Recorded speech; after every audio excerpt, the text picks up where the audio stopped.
Today is March the 4th, and today we see the story of Samson's revenge as we study Judges chapter 15 together.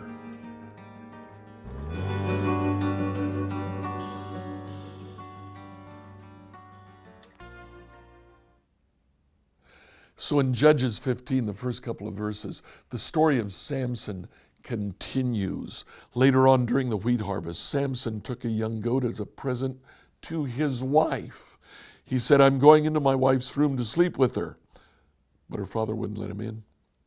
"I truly thought you must hate her," her father explained. "So I gave her in marriage to your best man. But look, her younger sister is even more beautiful than she is. Marry her instead." Now the father is giving away his daughters as if they were merchandise. Samson doesn't want her sister, he wanted his wife. He's angry, and so what he does is he sets fire to the wheat fields that surround the town of the young woman.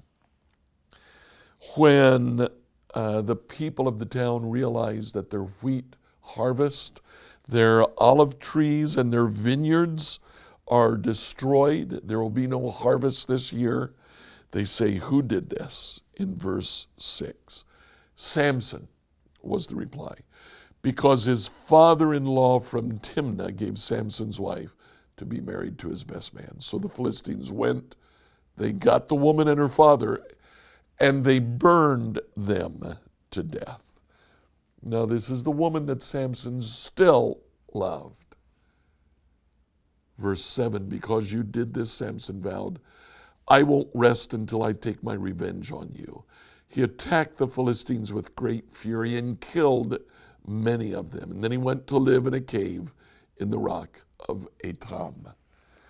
Now we're not told how many people Samson killed, just that it was a great many, directly as a result of the vengeance for the murder of his wife and his father-in-law.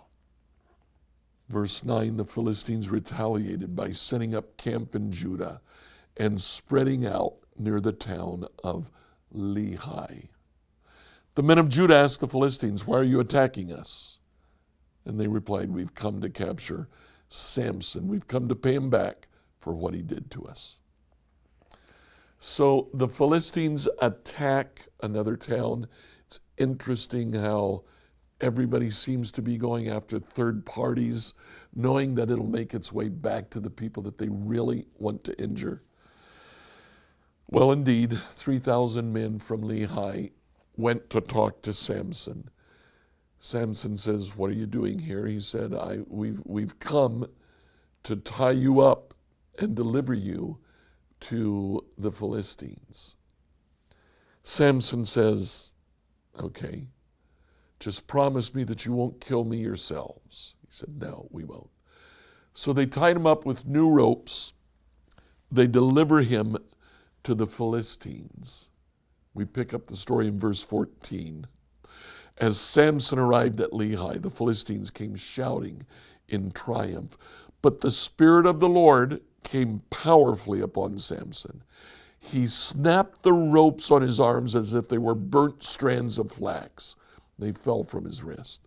He found the jawbone of a recently killed donkey. He picked it up and killed 1,000 Philistines with it.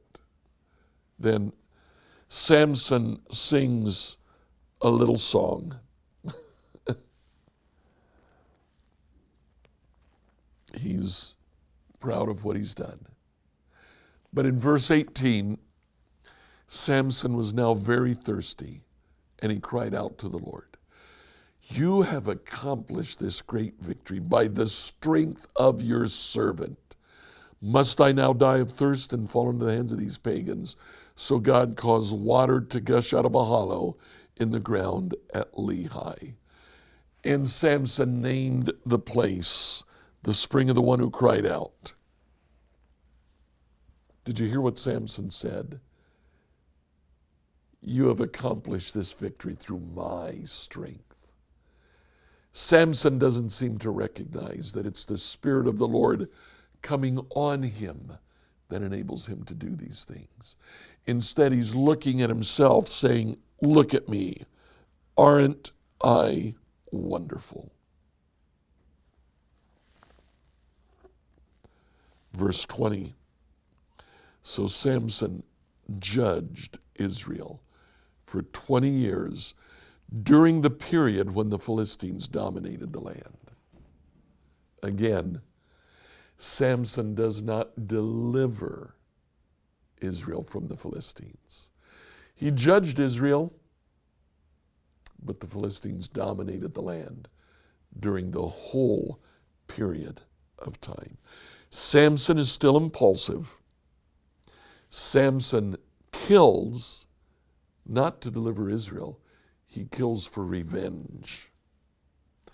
And he's misguided. Lord, you use my strength. It's me who's doing this.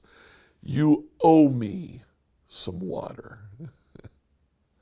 Yesterday, we said you don't have to be perfect for God to use you. And that's true. Today, I would just add a caveat to that. No, we don't have to be perfect, but we do have to understand what God is doing.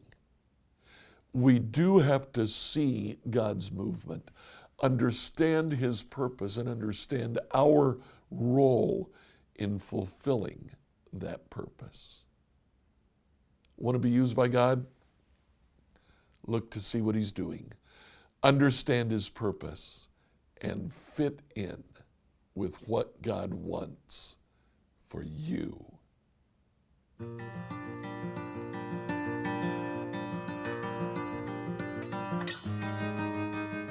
I encourage you to like and follow on the platform that you listen to this presentation on. If you like it, share it with your friends.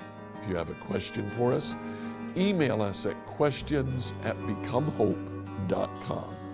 Tomorrow, we'll have the end of the story of Samson.